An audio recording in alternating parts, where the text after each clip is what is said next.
Halo teman-teman, pada video kali ini kelompok kami akan menjelaskan tentang sejarah bidan.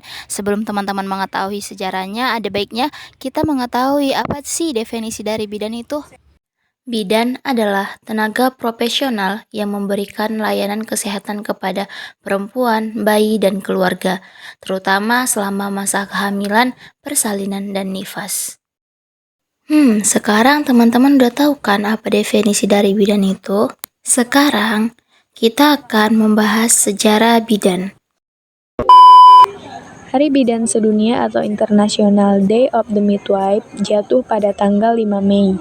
Penetapan ini dimulai sejak tahun 80-an, tapi baru diresmikan secara formal pada tahun 1992.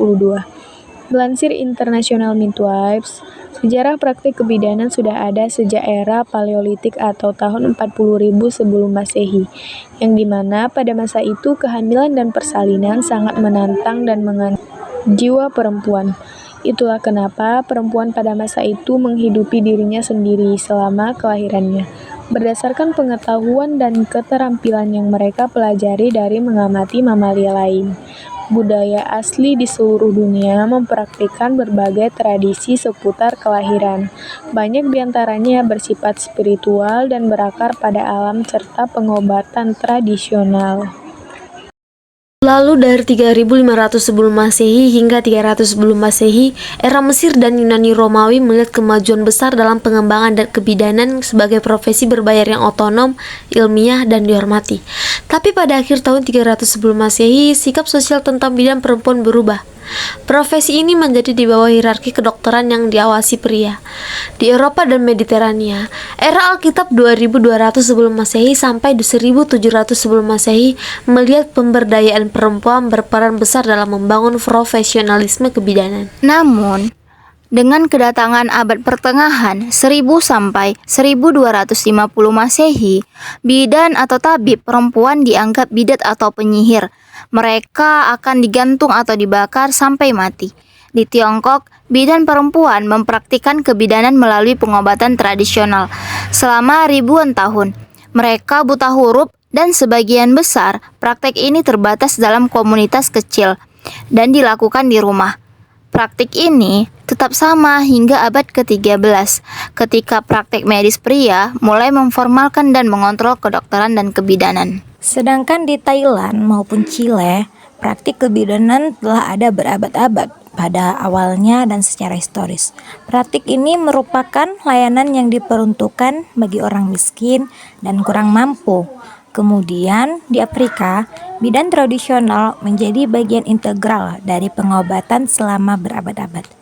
Tetapi ketika orang Eropa membawa orang Afrika ke Amerika Serikat dan memperbudak mereka pada abad ke-17, beberapa perempuan Afrika diperbudak untuk dilatih dan dijadikan bidan. Bidan masih menjadi penyedia layanan kesehatan utama saat melahirkan pada masa itu. Mereka terus melayani perempuan Afrika dan ras lain saat melahirkan.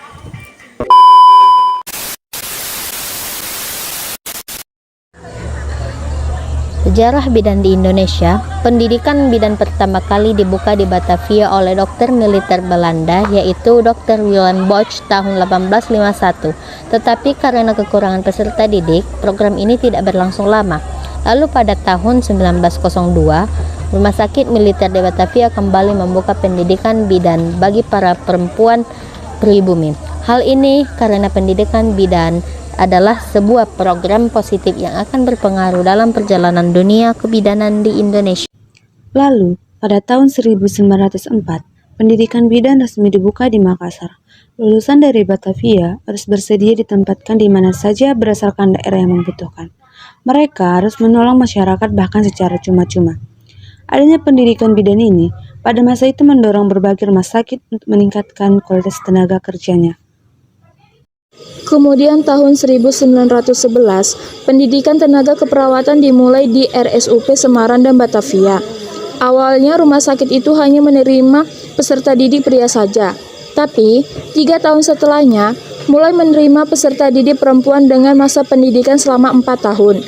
Pendidikan bidan semakin berkembang pada pemerintah kolonial Belanda tahun 1935. banyak sekolah bidan yang dibuka di kota-kota besar. Lalu, setelah kemerdekaan Indonesia sekitar tahun 1950 sampai 1953, sekolah bidan dari lulusan SMP dengan masa pendidikan 3 tahun dibuka.